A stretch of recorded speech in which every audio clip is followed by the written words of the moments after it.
इसलिए हमने भगवान के लिए कहीं भ्रमने भटकने की जरूरत नहीं है। सतगुरु रामपाल जी भगवान के लिए हमने किसी आश्रम में धक्के खाने की जरूरत नहीं है, किन्हीं आश्रमों में भटकने की जरूरत नहीं है। अगर विश्वास है, कहे कबीर सुनो भाई साधो मैं तो हूं विश्वास में, तो परमात्मा आपके घर पे भी है, आपके पास में रहेगा मान लेके। और वो प्रोसीजर परमात्मा ने सात संगतियों के माध्यम से शुरू करवा दी है। भाई और बहनों, जब तक सतगुरु रामपाल जी भगवान हिसार जेल से बाहर नहीं आ जाते हैं, तब तक हमने भगवान को कहीं नहीं देखना सिवाय अपने घट में और अपने घर में, कहीं नहीं देखना। और यदि कोई भगवान को कहीं और देख रहा है तो वो मूर्ख आदमी है, जाहिल है, वो गवार है, उसे अभी तक परमात्मा का ज्ञान ही समझ में नहीं आया। साए की तरह साथ रहता है परमात्मा अपने मर्यादित भक्तों के साथ में, साए की तरह। जो बच्चा गऊ की नजर में यूं साई को संत, और भक्तों के पीछे फिरे वो भगत वत्सल भगवंत। और वो मूर्ख जो उन आश्रमों में गुरुदेव के कलयुगी परिवार के पीछे पीछे घूम रहे। अरे भगवान तो कह रहा कि तू मेरे वचनों पे चल, मेरी मर्यादाओं पे चल, मेरी बातों पे टिक, मेरे पे विश्वास करके देख, मैं गाय की तरह तेरे पीछे पीछे, गाय की तरह तेरे पीछे पीछे डोलूंगा। और मूर्ख भगत उनके परिवार के पीछे भाग रहे, खागड़ की तरह उनके परिवार के पीछे भाग रहे, झोटी की तरह। उल्टा उल्टा कनेक्शन हो रहा है। तो 24 घंटे परमात्मा साथ में है भाई, और अपने प्रत्येक उस सत्सेवक बच्चे के साथ में है जिसने गुरु को भगवान मान लिया, और गुरु को जिसने अपने घर पर विराजमान कर लिया, जो अपने गुरु जी को ना जेल में देखता है ना किसी आश्रम में देखता है। ठीक है, शारीरिक रूप से परमात्मा जहां बैठे वहां बैठे, नो ऑब्जेक्शन। वो परमात्मा तो इस समय परमात्मा ना जाने सृष्टि में कहां कहां कितने रूप बना के अपने बच्चों को ज्ञान दे रहा है।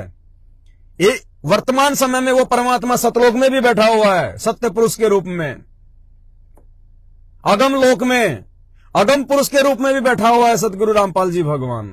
अलख लोक में अलग पुरुष के रूप में भी बैठा हुआ है परमात्मा। वो परमात्मा दूसरे ब्रह्मांडों में भी ज्ञान प्रचार कर रहा है। वर्तमान में वो परमात्मा दूसरे लोकों में भी अपने भक्तों के पास, अपने बच्चों के पास में जो कभी उनसे बिछुड़ गए थे, उनको जा जाके संभाल रहा है।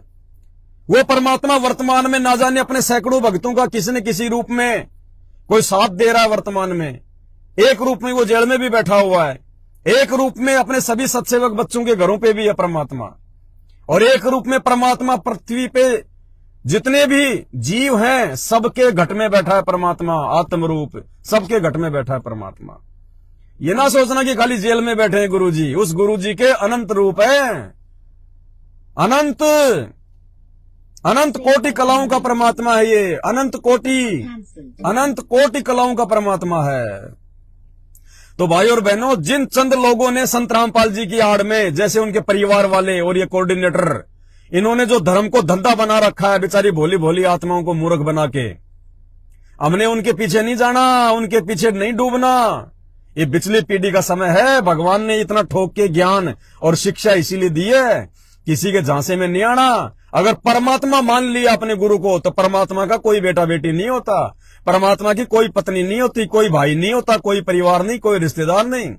परमात्मा का अपना वो है जो उनके वचनों पे चलता है, जो उनके ज्ञान को आधार बना के चलता है, जो गुरु को भगवान मानता है, वो है परमात्मा का असली।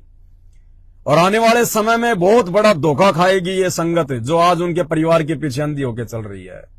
आप देख लेना, 2028 से पहले पहले सारे आश्रमों के ताले लग जाएंगे, इन समस्त आश्रमों के ताले लग जाएंगे। क्योंकि जो घटियापन सतलोक आश्रम मैनेजमेंट हरियाणा ने दिखाया है, वो तो जगत वाले भी नहीं दिखाते। हमारी जहां भी सात संगतियां होती हैं, ये गुंडे पहुंच जाते हैं वहां पे। अरे नालायको, तुम भगत हो, तुम राक्षस हो, अरे हम सात संगतियों में कोई आसाराम के गुणगान थोड़ी करते हैं। अरे तुम्हारे गुरुजी संत रामपाल जी भगवान की जय जयकार करते हैं, उन्हीं को भोग लगाते हैं, उन्हीं की महिमा करते हैं, उन्हीं के शब्द गाते हैं, और तुम राक्षस स्वभाव को धारण किए हुए मनुष्य में नीच मूड, तुम अपने गुरुजी की पूजा भी नहीं करने देते। तुमसे बड़ा राक्षस और कौन होगा धरती पे? तुमसे बड़ा अज्ञानी और कौन होगा धरती पे?